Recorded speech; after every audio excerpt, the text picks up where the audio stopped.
Kisah Sya'ban yang lebih memilih rumahnya jauh dari Nabi Muhammad SAW.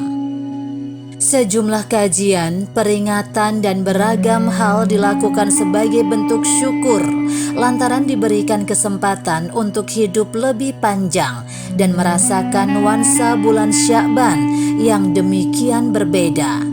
Apalagi nantinya akan dipertemukan dengan bulan suci Ramadan. Namun, ada kisah lain yang layak dijadikan pegangan sekaligus referensi betapa Sya'ban demikian istimewa.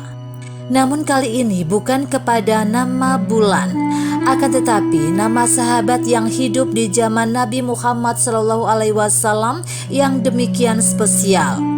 Saat Nabi Muhammad SAW telah memutuskan hijrah ke Madinah, maka umat Islam dapat lebih leluasa bertemu dan melihat dari dekat dengan Nabi.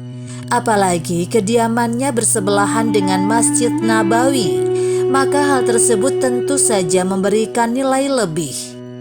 Namun ketika awal datang di Madinah, para sahabat berharap agar Nabi Muhammad SAW tinggal di rumahnya. Tidak lain itu dilakukan agar bisa dekat terus dengan Nabi Muhammad SAW sebagai Nabi dan Rasul terakhir.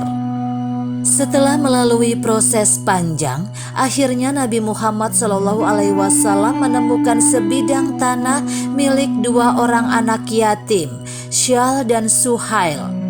Dia kemudian membelinya. Di atasnya dibangun rumah Nabi Muhammad SAW dan istrinya. Di tanah yang sama, tepat di samping rumah Nabi Muhammad SAW, dibangun Masjid Nabawi untuk tempat ibadah umat Islam. Masjid Nabawi yang berdempetan dengan rumah Nabi Muhammad SAW menjadi pusat kegiatan umat Islam pada saat itu. Mulai dari tempat Nabi Muhammad SAW mengajarkan ajaran Islam hingga tempat umat Islam menyusun rencana perang. Tempat yang begitu strategis ini menarik para sahabat untuk tinggal di sekitarnya.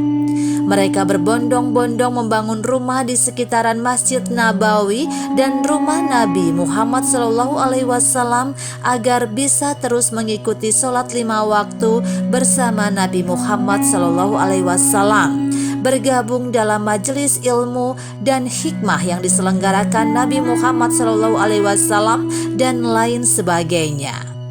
Namun ternyata tidak semua sahabat memiliki keinginan untuk tinggal dekat dengan Nabi Muhammad SAW dan Masjid Nabawi. Ada satu sahabat yang lebih memilih tinggal berjauhan. Namanya adalah Sya'ban.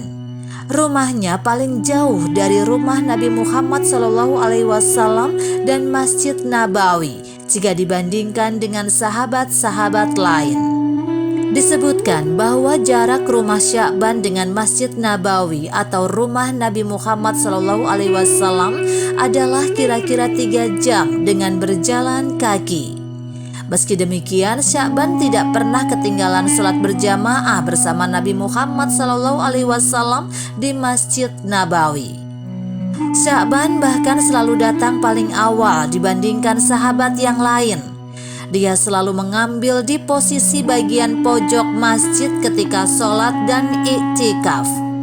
Alasannya, dengan duduk di bagian pojok masjid, dia tidak ingin mengganggu sahabat yang datang kemudian. Oleh sebab itu, dia selalu datang pertama agar untuk tidak ketinggalan, walau 1 rakaat saja, sholat berjamaah bersama Nabi Muhammad SAW. Rupanya kabar Sya'ban yang berjalan 3 jam dari rumahnya ke Masjid Nabawi sampai ke telinga Ubay bin Ka'ab, seorang mantan pendeta Yahudi yang memeluk Islam dan menjadi sahabat Nabi Muhammad SAW. Karena kasihan, Ubay dan Ka'ab menyarankan Sya'ban agar membeli seekor keledai agar perjalanannya lebih cepat dan kakinya tidak sakit. Demi Allah, aku tak senang kalau rumahku berdekatan dengan rumah Rasulullah SAW. Aku lebih suka tinggal di sebuah rumah yang jauh dari rumah beliau, kata Sya'ban kepada Ubay bin Ka'ab, sebagaimana dikutip dari buku Pesona Ibadah Nabi. Ubay bin Ka'ab kaget dengan jawaban Sya'ban. Kemudian dia melaporkan kejadian itu kepada Rasulullah Shallallahu Alaihi Wasallam. Tidak lama berselang, akhirnya Rasulullah Shallallahu Alaihi Wasallam mengonfirmasi kepada Sya'ban mengapa dia tidak suka tinggal dengannya.